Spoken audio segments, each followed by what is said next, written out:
Hello, everybody. What's up? Super excited. I have some awesome people to introduce to you today. We're going to be talking about an amazing organization called Recovery Warriors, and they put fitness first and love to do recovery one rep at a time. I would love to introduce you to Jeff West. Jeff is the founder, yes, co founder Yes, co-founder.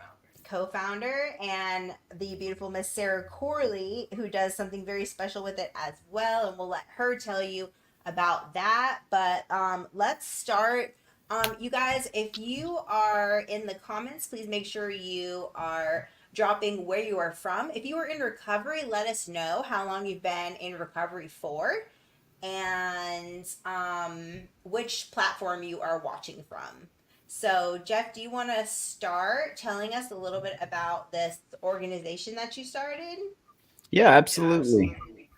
So Athens Recovery Warriors started last year, February of 2023, officially. The other co-founder, Wesley Martin, who couldn't be here today, he's been kind of doing this since 2016 by going into the Potter's House and was teaching group fitness to those guys that was in treatment, and it all kind of birthed out of his basement. And so he's got things like set up in his basement, says Recovery Warriors, and then when I got connected with him at a Cares Connect last 2 years ago, I had this vision of really wanting to start a recovery gym slash studio in Athens. And so talking with him starting in February, we kind of launched this thing as officially as a nonprofit 501c3. And what we focus on is fitness and art. And the fitness part is pretty self-explanatory, but the art piece is our creative arts side. And Sarah can explain a little bit on that if you want to go ahead. Yeah, Absolutely. absolutely. So I'm the art leader for the Recovery Warriors. When I met Jeff, our paths have crossed a few times, but I'd never had anybody tell me they had the same pathway as mine, which was fitness and art. So it took something that I really wanted to build off of with the art community and just providing different groups, space for artists to come and create, find recovery, be in a safe place. So things that we do now, we do an art expression group at Ellie's Mental Health. We have a creative recovery meeting every Sunday that's been growing. We also have a open mic night once a month, and here recently replaced it one night with the Rave for Recovery, which was absolutely amazing. So just kind of building the community and seeing the needs and finding those spaces that like I so badly needed in my own recovery. It's just been really great. And I can just say that event was so fun. So fun. Me and Dominic came. It was super good time. I was really impressed. You guys did an amazing job. What a way to attract young people to recovery Mhm. and to also just get the whole community together to do something fun, and it was cool. I said, man, this is way better. There's nobody like puking in the corner. You can bring your kids, right? It was awesome. Yeah, and with the rave thing, we wanted to create this nightlife for people in recovery, along with our open mic night that we do every month. So we kind of umbrellaed it under our recovery resonance. And so like our music, our art, our poetry, like whatever that looks like for you. And that, recovery isn't just always white knuckling it, to a meeting or a support group or, calling your sponsor. It's not always about that. Like you can have fun in recovery. And so we wanted to create that space for people to have a safe spot where they could come and have fun. They could bring their kids and kind of relive that moment, but also be able to remember it the next morning, you know? Rewrite. It's really And about rewriting it. You know what I mean? Like we have yes, all these memories from the past, and being able to rewrite it into something beautiful is life changing. exactly. Absolutely. And okay, Jeff, so we got some comments here. Hey, we can't see who I can't see who they're from, but 6 years working in recovery. Somebody who thinks you're amazing. Oh, that's Jeffrey. awesome. I don't know who that is, but Let's see. thank you. Sobriety date 4/3/2018. Let's Fantastic. go. Awesome. So I want to hear, and for all the people out here, and I know there's so many of them because I get so many questions. Let's talk about fitness now. Can we talk a little bit about your journey and your journey into recovery with the fitness and recovery, Jeff? Absolutely. Yeah. So I've been going on 6 years now, sober. And how I got into this was in the fitness world was I joined the Marines and shortly after high school. So in 2004. And I had always, even before that, had weight issues and got bullied in school, middle school, high school a lot. And it contributed to a lot of my depression and self-esteem issues. I struggled with that a lot. And when I joined the Marines, I kind of thought that would magically go away, and it did for a time. Like I lost a lot of weight, I got fit, I got healthy, but that kind of came with some other things. So, I went overseas, came back, had some things I needed to work through with trauma, and that kind of caused me to, when I got out of the military, I had started gaining weight towards the end of my time in the Marines, and that kind of equated into eating a lot, and I gained a lot of weight, and I wasn't exercising anymore. I was just depressed all the time. And then that's when drugs kind of came in. I had TBI, have TBI, and some other issues, and I started taking pain medications. And then of course I got hooked on pain medications and alcohol. And then my life just kind of spiraled completely out of control. Ended up homeless for a time, divorced, had restraining orders against me to see my son, and so that again led to a pretty traumatic experience of making an attempt on my life.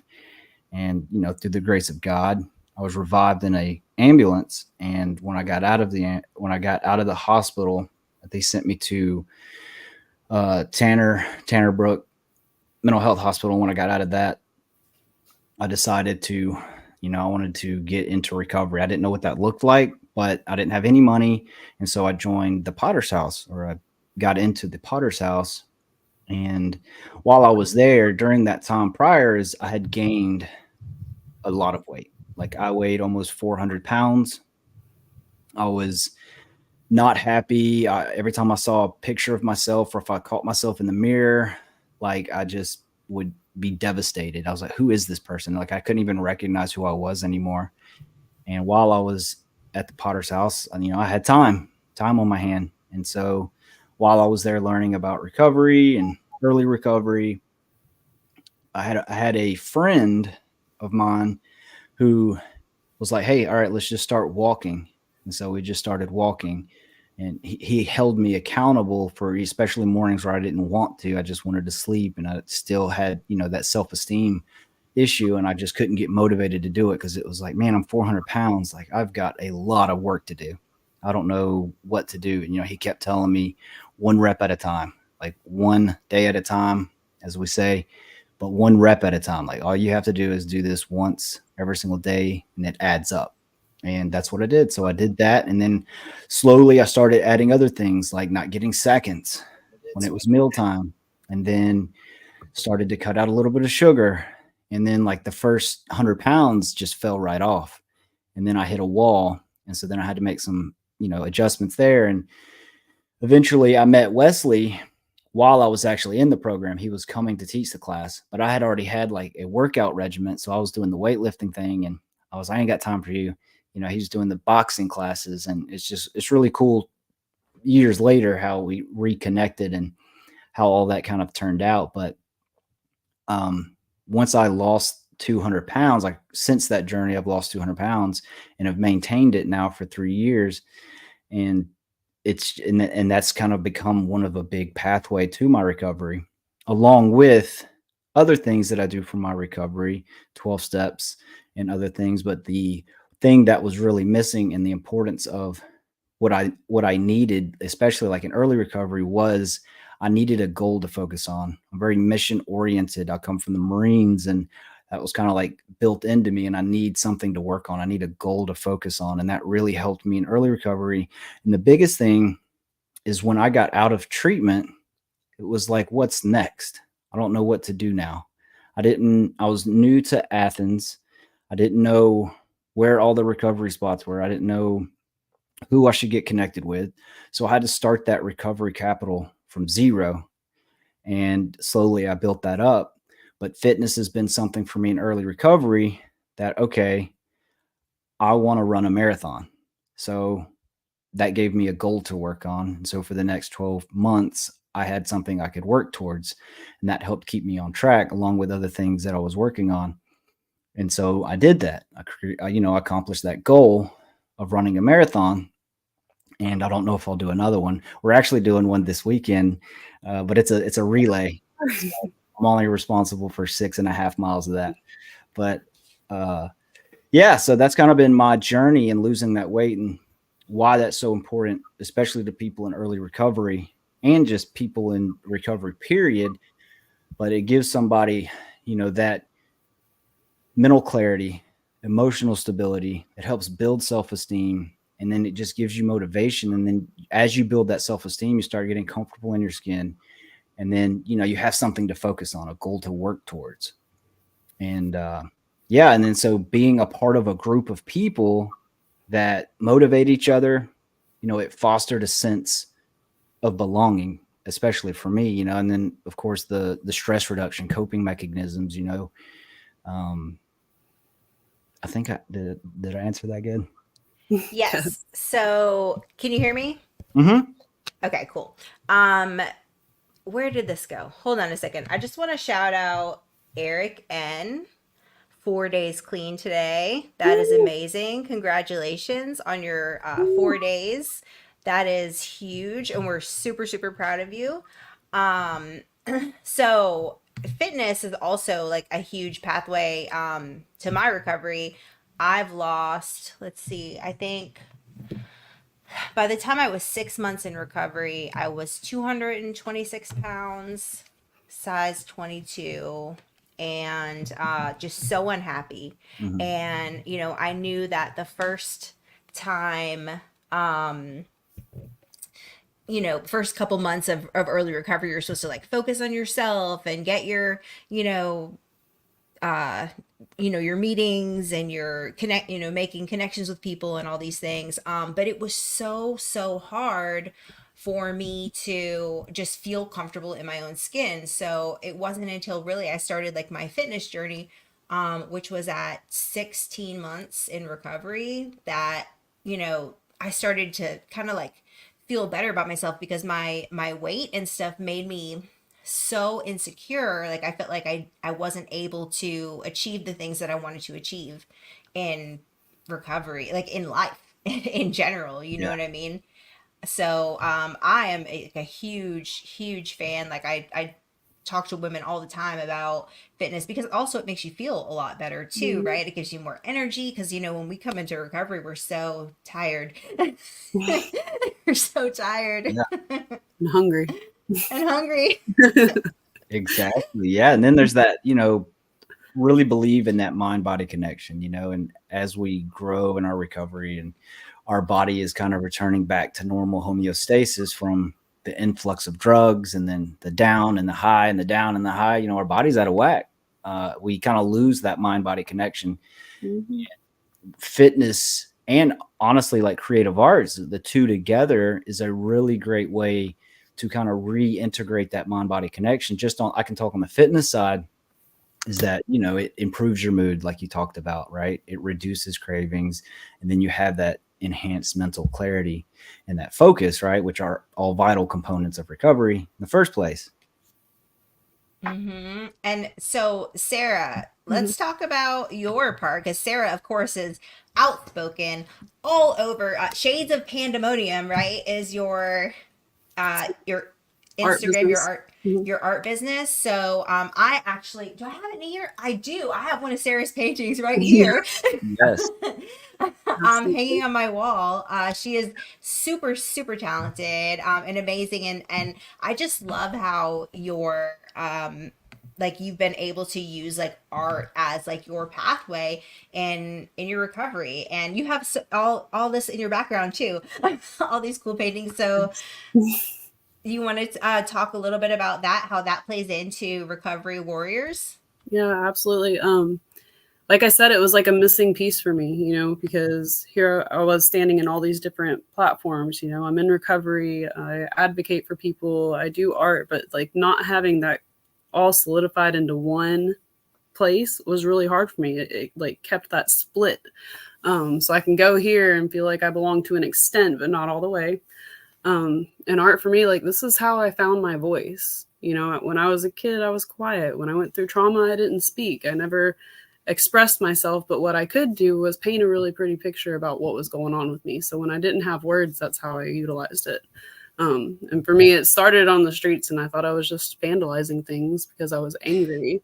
But apparently, I had some talent. In my second incarceration was actually the first time I put paint on canvas. I got put on the art detail by some beautiful God moment, and like I was given space up front without being in a dorm filled with 60 other women where I could like process and heal and learn to express myself. So when I came out, I took it with me. And it's grown from then. I was able to put words to my paintings. And that's really how Shades of Pandemonium started, because that's one of the key qualities is most of my original artworks have a poem that go hand in hand with them. So taking that with the Recovery Warriors and helping others like find that creative outlet has been really great, watching other people, because everybody has that creative side. And I know I'm not the only introvert out there who doesn't know how to express themselves, because sometimes that inner child is still in there and doesn't know how to express how big those feelings are. And just having a community that not only understands that recovery and having that safety is so important, but supporting each other, like there's a lot of belonging there. And like I said, when crossing paths with Jeff, like nobody had ever said fitness and art was a pathway for them. Everybody kind of looked at me like I was crazy, and I was like, Yeah. maybe I am. But it's such a crucial point. Like I need that mind, body, spirit connection, or I'm not entirely well and I'm not entirely healing.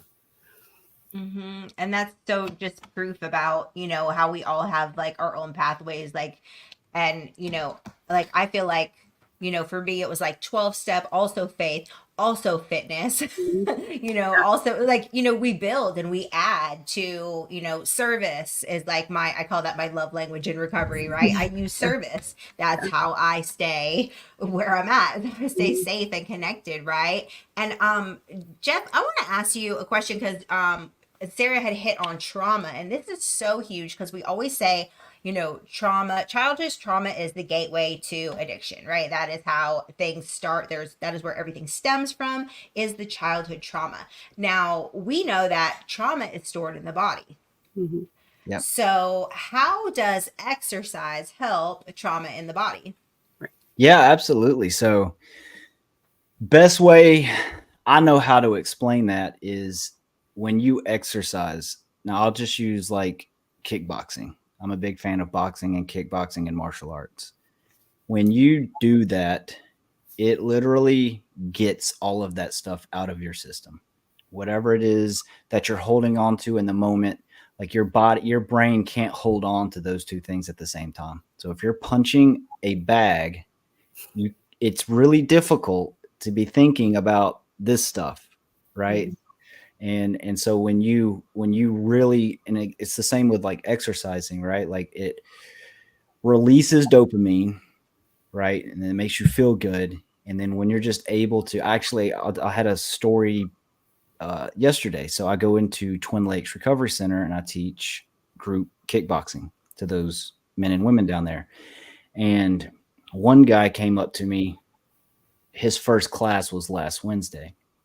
And he came up to me and he was like, man, I did not realize how much I needed that.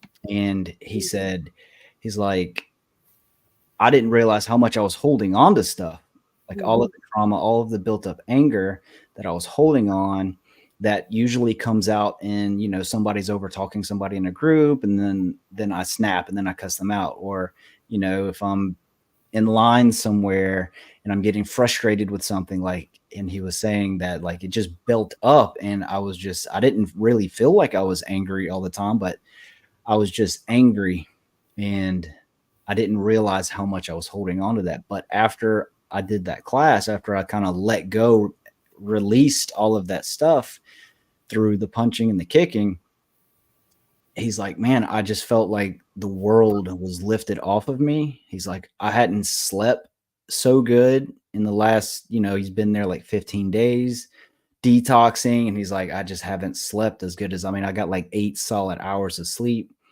And he's like, I need to do this more and more and more and more. And he just felt like, again, he just felt lighter, you know, and when I am feeling a certain way, or if I'm having a flashback, or if I'm feeling triggered about a certain thing, when I exercise, especially with a group of people, that's where that connection is. And that's kind of how we formed this thing of was that connection piece. The fitness and the arts, kind of the secondary thing of what you can do to kind of do that. But when you connect with people and you're all trying to achieve the same thing, it's like trauma bonding, if you will, with exercise, right? Like you're all suffering, all trying to work through the same thing to get through it. And then at the end of it, we call it the afterglow effect. You feel good. You got your dopamine boost, and you feel naturally good. And, sometimes people can't stop talking. Before they're just like, I don't want to be here. I don't want to engage in this right now. I just want to go home and sleep in my bed.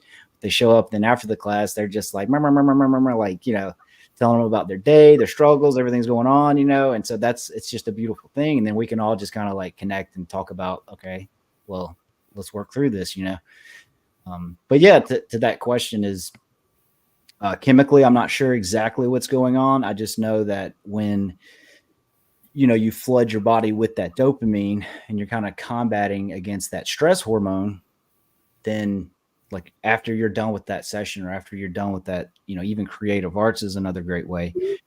You're taking your focus on whatever it is you're doing or whatever you're thinking about, and then you're able to kind of get rid of that and replace it with something better, right? Like that dopamine, that feel good. And it resets your central nervous system. Yeah. When we're going through trauma and it's being stored in our body's holding on to it, and our central nervous system is completely out of whack. When we start moving it and we start getting, it starts releasing all of those chemicals in our brain that are supposed to be, and that's how our central nervous system is impacted. So it heals our central nervous system just by moving our body. Exactly. Plus oxygen, right? I just did an interview with this guy, Dr. Rob Kelly, addiction doctor. He's like a celebrity addiction doctor, whatever. And his suggestion for people in early recovery was, the first thing you do when you get up in the morning is take 20 deep breaths where you expand your lungs all the way out. Because I was telling him about how exercise is like so important for me and my mental health.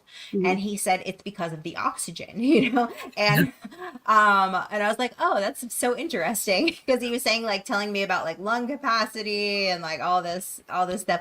And I was like, that's so cool. But there's a great book called The Body Keeps Score. Have you guys read that book? Yes. Yes. So that is a book of, about how trauma is stored in the body. I used to do kickboxing at 9 Round. That was the first like community place I worked out in when I had enough guts to work out in public. And I'm telling you, those bags, I would beat the crap out of those bags because I was so angry about so many different traumatic things that had happened, and not having my kids and things like that. So this is such an amazing and healthy outlet. So I'm so glad that you have started implementing this and in the Athens community. And you guys are hosting an event coming up. Yes, so we're hosting our 1-year anniversary celebration called Canvas and Chords. And essentially what we're going to be doing there is we're going to be talking about the impact, what worked well, what didn't work well in 2023. And then biggest thing is our goals and vision for 2024. And then we've got 5 professional artists that's going to be performing there And then we're going to have a silent auction. So there'll be artwork placed around, and you can access it through the website where we've got everything kind of loaded in, and you can bid on it, or you can just buy it outright, whatever it is you want or whatever you like. And then we have raffle prizes that we're going to be raffling off. We've got like a TV, we got some Top Golf certificates, and a 1-hour private lesson with Top Golf. If you're into Top Golf, you really Nice. learn how to do it. Some gift cards, some pretty cool things, and just bringing the community together to talk about like what we're trying to do in the community, and kind of leaning in on that music and that artistic side of what we really all love doing. And again, it's all about that connection back to like what our mission is, you know, to build that community through fitness and art.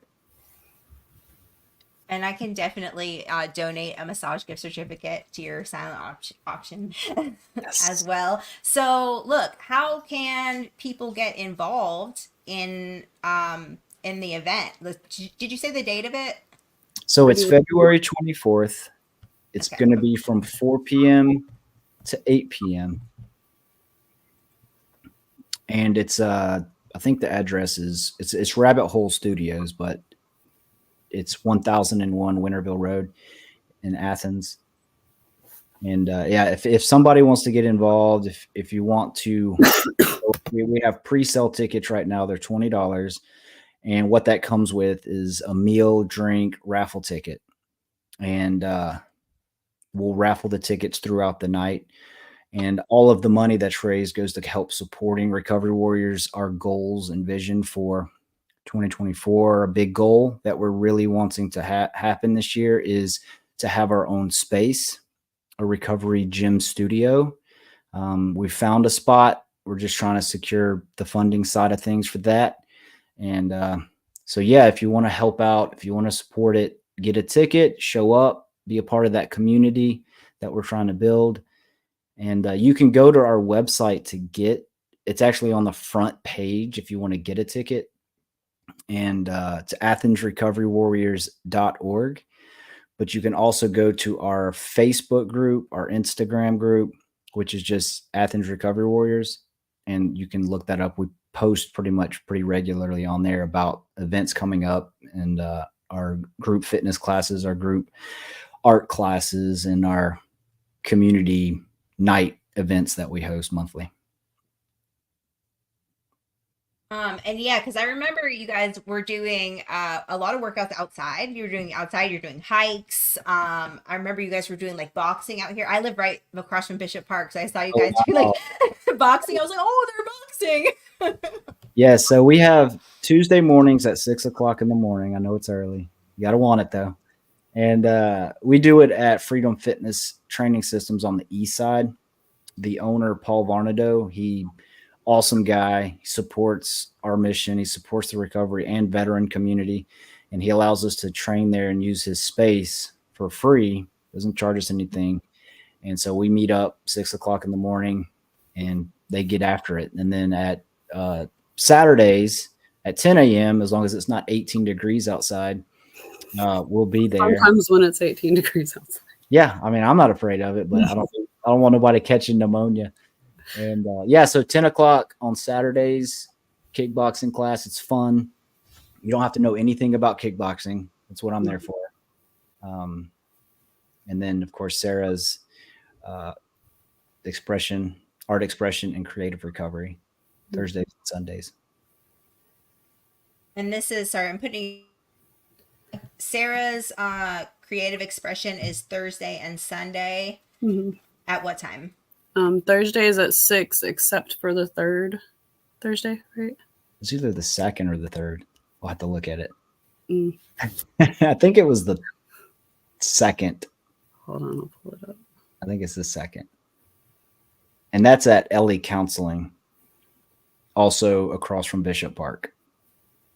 Right. Okay, in the medical complex. Yeah. Mm-hmm. Yes. And it's just Ellie, ELLIE Counseling. You're right. So it's the first, third, and fourth Thursday at 6 p.m. and then Sundays at 2 p.m. at Reboot Jackson. And you don't have to be an artist to go to these. Not at all. It's about that connection. It's just coming up, showing. Sarah will give you a paintbrush, she'll give you some art, and then you just go to town. It's just a chance to connect with everybody in the recovery, talk about whatever you want to talk about. And Sarah, you said at 2 or 3? At 2. At 2, okay. Mm-hmm.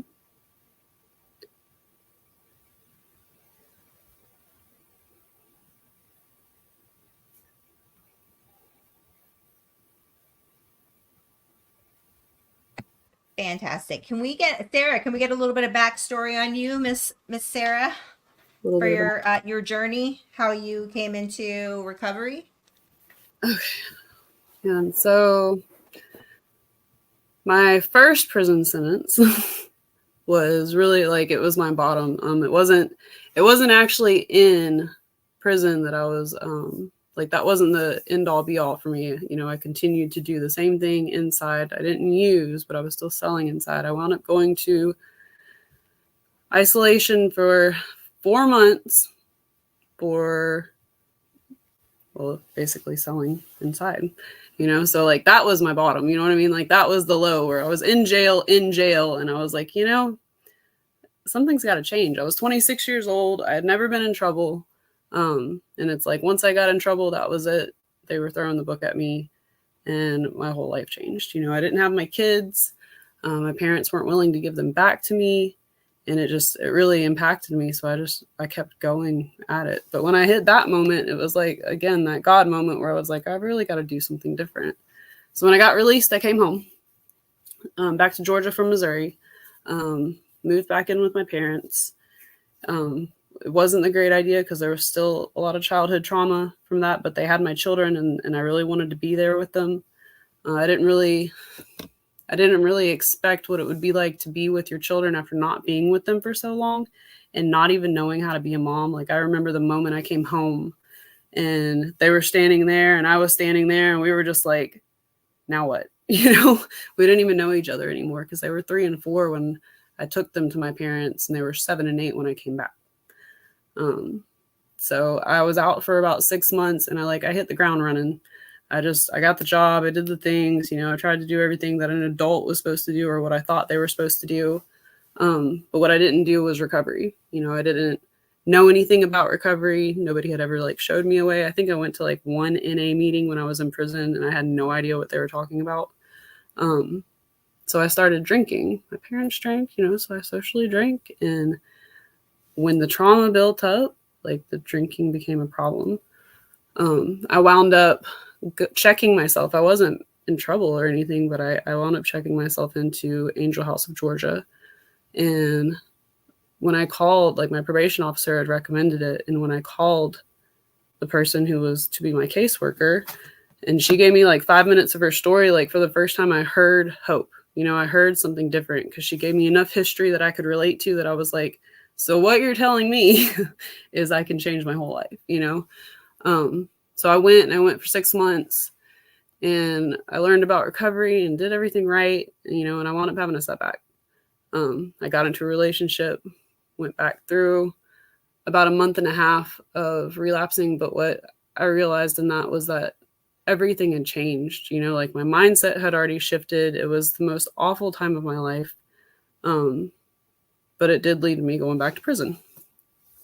And that's really where my recovery happened, you know, because now I had all of this knowledge and I knew what I needed to do. And I was so relieved when I got arrested that time because I was like, cool, now I can stop, you know, now it's over. I remember I wasn't dope sick or anything after that, you know, I went to jail, I woke up and I was like, I'm free.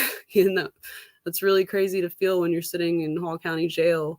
And for the first time you feel like everything's about to change.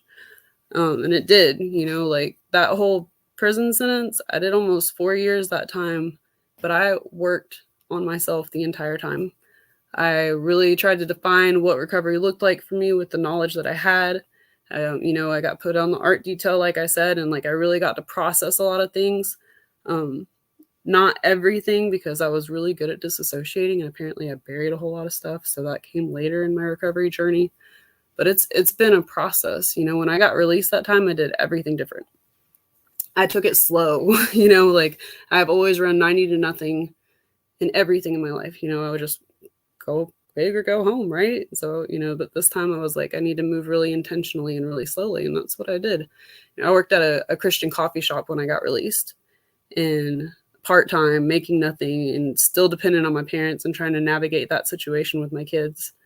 Um, but it worked because like I was able to learn what I liked, what I enjoyed, what I wanted to do. I picked up running again while I was in prison. So I just like carried all those tools that I had picked up while I was incarcerated because, when you're in there, there's still drugs. Like you can still do this. People in my dorm were on work release. Everybody was bringing stuff in. So it's still a possibility there. But I'd picked up coping skills and just decided I wanted to do something different with my life. And that's not what I wanted to do. And that it worked. I never went back. I was a heroin addict and I never went back to that. No matter how bad things got externally, like that's never where I went back because that decision was made. I wound up working at a recovery center and I learned so much working there. Like I learned how to be a professional.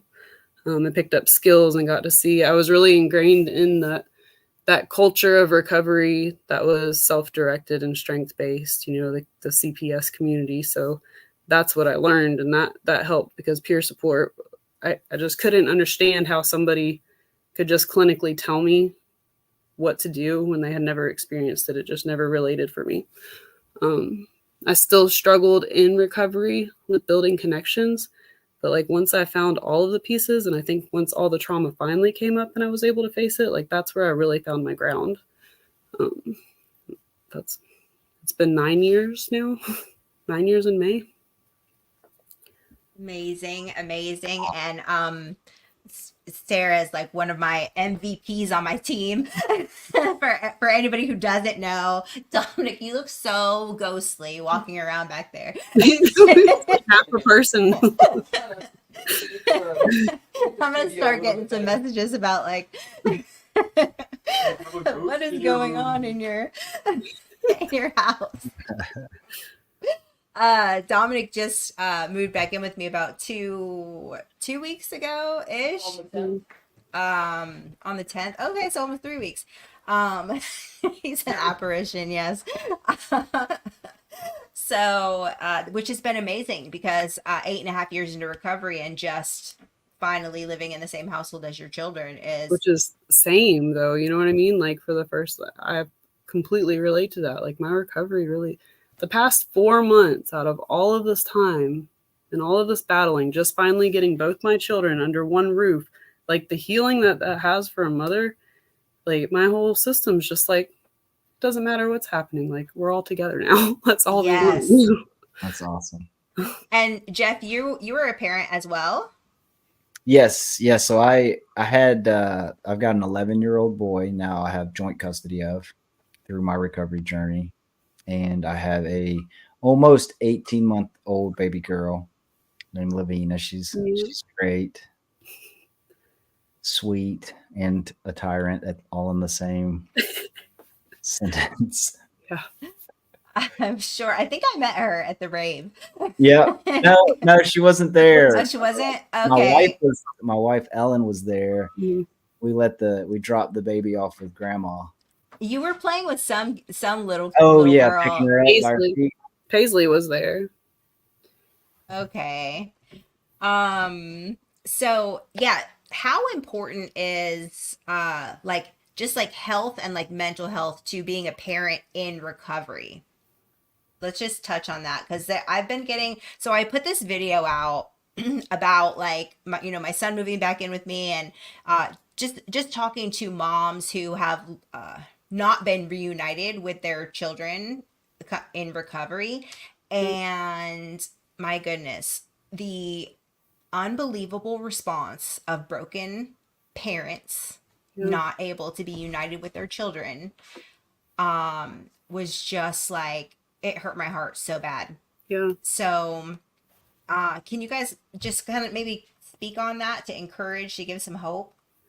I think as a mom, and for me, I can see now my parents' perspective. You know what I mean? They wanted to keep the kids safe, and they didn't feel like, like that's their own trauma, and they were trying to protect them. However, like what it does to a parent who's like, I'm doing all the right things, like what more do you want? Like it's heart-wrenching because that's the natural order of things. This is your child, you're supposed to be together. And maintaining mental health through that, like it definitely impacted my mental health because it's like, well, what more can I do? And it's healing, getting them back.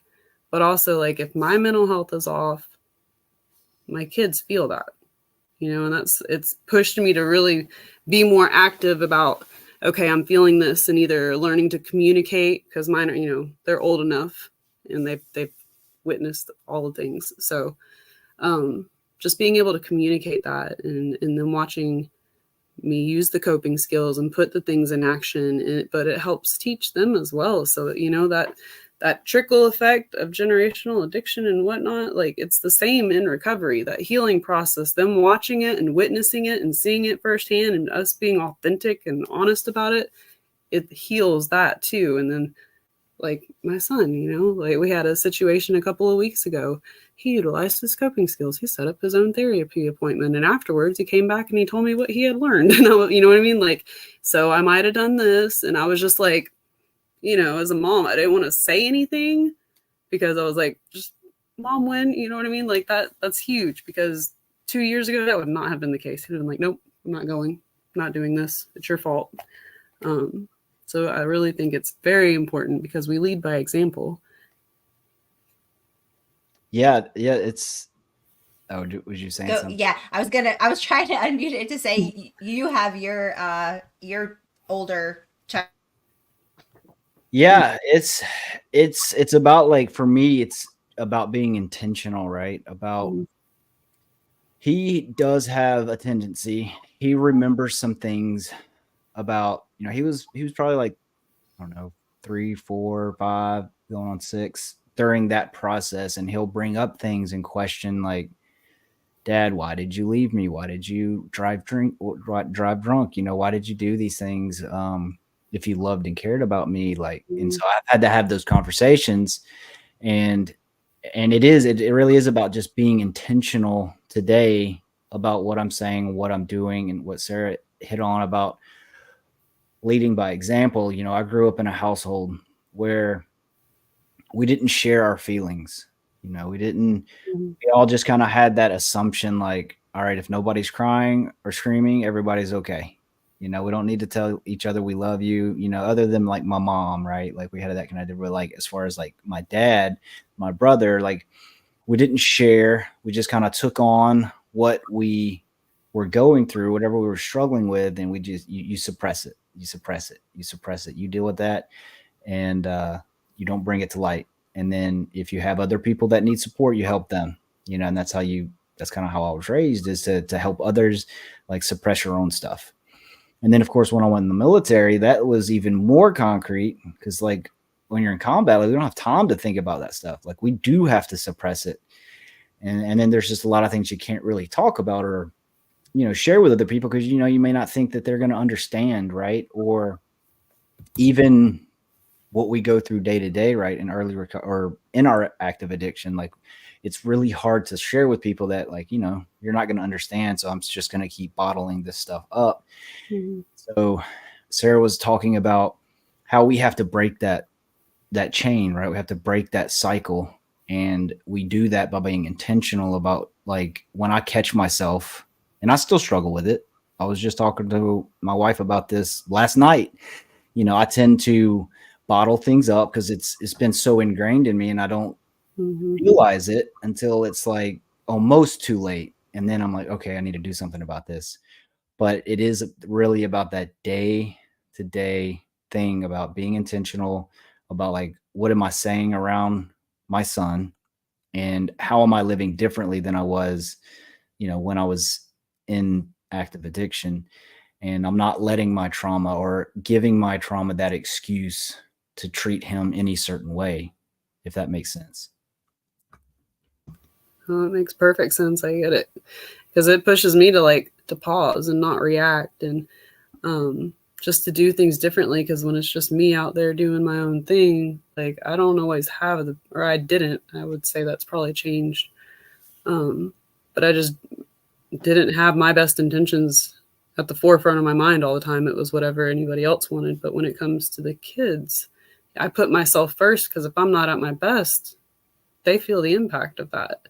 And now Yeah. I pause, I think through, like, how did this affect me when I was a kid, and what would I have wanted done different, And it is like being able to express yourself respectfully, just learning those little things that I don't feel like I learned, because I don't know if it's generational back then or what, but like, don't talk about your feelings. If your feelings are too big, you probably shouldn't say them, or you're overreacting or whatever. Like, I Yeah. love being able to have and watch them grow and develop and be able to express themselves clearly, Yeah.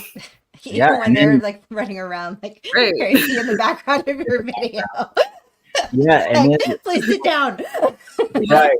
What Sarah was saying earlier too about another thing is that I would do, or I could, that I would suggest is how uncomfortable as it is sharing that vulnerability. Yeah. When you're feeling weaker, or when you need help, or Mhm. you need to ask for help, like, for me, like, I don't have to do it all on my own, even though sometimes I feel like I need to be the one to do it all on my own. But Mhm. asking for help is not a weakness. It's honestly, it's a strength. And then you're teaching that generation, right? I'm teaching my son that it's okay to ask for help. And so it's that daily intentional behaviors that, we do that helps kind of reinforce or breaks that chain, right? It breaks that chain of, Mhm. well, my dad doesn't share. He's not vulnerable. And so, yeah. Yeah, completely agree. So much stuff I've been seeing, since um just things with like my children and thinking about things with my mom and how my mom was raised, and I'm seeing so many kind of generational things being Mhm. exposed. And it's so important for us, as we come into recovery and out of addiction, that we say like, this stops here. Like, Yeah. all of the the negativity, the toxicity, like all of it has to stop with us, Mhm. and I'm, being a person of faith, believe in, generational things, generational bondage and things like that. So I think it's amazing. We have to really, like, whatever was taught to us, we have to do like the opposite. You know what I mean? Like, if he wants to get aggravated with me about something and, wants to shut down, like, no, we talk, we're gonna Mhm. sit, we're gonna calmly talk, and we're going to just like have a conversation, a healthy conversation. So Yeah. I'm so sorry about your issue, Patrick. Yeah. Sorry about the issue. Yeah, that can happen. That can happen, especially when we get older. So definitely can Yes. happen. um, so what else? What else? Do you guys have anything else that you want to talk about, or I think another thing to touch on, like the recovery warriors, helps with the kids too. Like them seeing us be fit in mind, body, spirit. Like again, that trickles down. That's that learned behavior. Keeps us well, but it keeps them well too. It inspires them to do something. Yeah. My son, when he comes, I get him every other weekend. And when it's Saturday, he does ask me on the way back. He's like, "Man, I'm excited. I've been waiting 2 weeks to do this kickboxing thing with you." Yeah. And it's really cool because he doesn't really be physically active other places, but when he at least comes over, he does talk to like grandparents, and they're like, he's like, "I want to get a weight set. I want to lift weights like dad. Mhm. I want to learn Yeah. how to fight and all these things." And And I used to love my stepdad. He's big into fitness. He ex-Marine as well. So that's probably why. But he used to run with me, you know what I mean? And those are great memories, just having those bonding moments over moving our bodies. And it just rewrote some history for us. that's right. Moments I'll never forget. Yeah, super important. Mm-hmm. yes, making new memories. I feel like that's a great way to kind of rewrite trauma as Mm-hmm. well. Like, I whenever have had like a traumatic experience, like somewhere, like if I'm in a specific city or place where something, bad happened, like I want to like go to that city, and I want to do something positive to Mhm. rewrite like a good memory. So now when I'm at this place, I'm thinking about, oh, remember when I came here and we went to this restaurant and had this Mhm. really good sushi or whatever, you know what I mean? Like Right. something to like rewrite that trauma. So, um, man, I would definitely love to do another episode talking about vet trauma, because that is Mhm. huge. I've done a couple shows on vet trauma, and that is such a huge thing, especially here in Athens. We see that a Yeah. lot. Absolutely. And Sarah, we need to hook up and do some stuff for the ladies, Mhm. because I've got a huge. I mean, my platform, is on just the my one major platform is 92, almost 93,000 people, and Mhm. 80% of it is women Yeah, on there, absolutely. which makes me very proud. Awesome. So, Congrats. yeah, I mean that, it's like a woman based, you know what I mean? And we can share, and it's a mainly safe space to lean on each other Mhm. until we get some trollers. But so yeah, I would definitely love to have you guys back on. So the event again, tell us the date and where it's at one more time so everybody can hear. Yeah. So it's, go ahead. I'll let you do it this time, Sarah. Yeah, it's February 24th from 4 to 8 p.m. at Rabbit Hole Studios, which is 1001 Winterville Road. Right? Yeah. Get your tickets. Yes. Get your tickets. You can go to our website. It's I'll put it in the chat. Yes, put it in the chat. And this And is if going to you be can't make it, it's also going to be a live stream. So we're gonna do our best to figure out how to do that. But we're gonna live stream it because we want everybody to be a part of that the event. So if you can't make it, you can still virtually watch it, kind of like we're doing here. And so you still can go to that website and you get access to the virtual ticket. It doesn't cost anything for the virtual ticket. But you get your pre-sale ticket, you get a raffle prize or a raffle ticket, you get some food and a drink, and it's just going to be an all-around great time to connect with others in the community. awesome. And we're going to have to do a live workout one day. I'm going to have to go. Yes, let's do it. We've been talking about that too, is like getting some virtual classes, because some people are still kind of caught in that in between phase where they don't really want to go out to the gym, but they still want to get a workout in. That would be cool. Yes. Yes. That would be super cool. I'll have to come on a Saturday when you do it later. Mhm. Yeah. Yes. I Well, can then try that's to. and that's kind of the goal, right? Like if we get a space and we can offer different times of the day. So at this time, like we just have to kind of work around the organizations that allow us to use their spaces. And so Yeah. that's just kind of where we're at right now. And as we're growing, and 2024 we'll have a recovery gym, and they'll have different times of the day that everybody can come and show up. And it's not just for people in recovery or veteran, it's also for their families, allies, if you're an ally to recovery, first responders and their families, Yeah. veterans and their families. So That is an amazing gift to the community. And I was just kidding. I would get up early to go. I got to 10 do the a.m. gym. I got to do the gym first thing in the morning. If I don't do it first thing in the morning, it's not happening. Not happening. It's just not happening. So that's all I can do. I have to do it first thing in the morning. So yes, I'll have to collaborate with Sarah on a day when she's going, and we'll have to live stream it. Yes. Like 8 a.m. Wake 8 all these a.m. wonderful wake all these wonderful people up with my grunting and heavy breathing. Yeah. Yeah.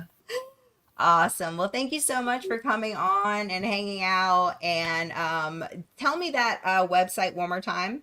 Yeah, it's athensrecoverywarriors.org. Awesome. Okay, athensrecoverywarriors.org. I'm going to make sure I put that in the description for the Facebook. So thank you guys so much. No, I got it. Absolutely. Thank And then the Facebook group, like if you Yeah. search Athens Recovery Warriors, that's where we get most of our updates, weekly, daily, update that thing. So that's one of the best places to track what we're doing. Right.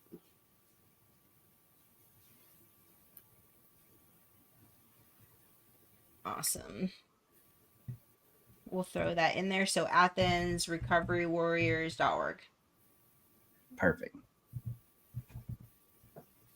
All right. Well, thank you guys for hanging out. And you guys, this is not the last time that you will see my amazing friends. We will be collaborating again. And make sure you guys, if you have anything to donate to the event, if you are a business owner, if you work somewhere, you can donate a restaurant gift card, whatever it is. If you want to, if you're a person who tithes, maybe that week you can tithe to Athens Recovery Warriors, because in my eyes, this is the ministry, and we are helping people. So thank you. Thank you again for coming on. You guys, we will see you next time from Athens.